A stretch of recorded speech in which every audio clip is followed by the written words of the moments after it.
சட்டப்பேரவை நிறைவடைந்திருக்கிறது.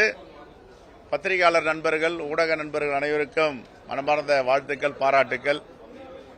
ஈரோடு கிழக்கு இடைத்தேர்தலில் மாண்புமிகு முதலமைச்சர் அவர்கள் கேட்டுக்கொண்டதின் பேரில் எங்கள் அகில இந்திய காங்கிரஸ் தலைமையும் தமிழ்நாட்டு காங்கிரஸ் தலைமையும் இணைந்து முடிவெடுத்து திராவிட முன்னேற்ற கழகத்தின் வேட்பாளர் இந்தியா கூட்டணி சார்பாக போட்டியிடுவார் என்று நேற்று இரவு அறிவித்திருந்தோம்.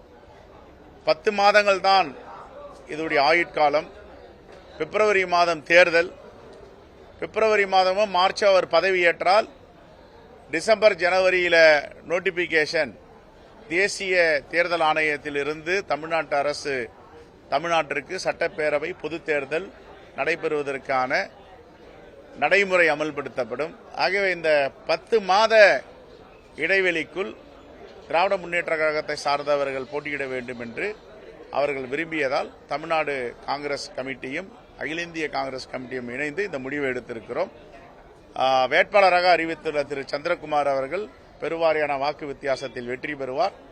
காங்கிரஸ் பேரியக்கத்தை சார்ந்த தலைவர் பெருமக்கள், தோழர்கள் அனைவரும் இரவு பகலாக பாடுபட்டு அவருடைய பெருவாரியான வெற்றிக்கு நாங்கள் ஒத்துழைப்போம், பாடுபடுவோம், கடுமையாக பணியாற்றுவோம். ரைட்? என்னவா?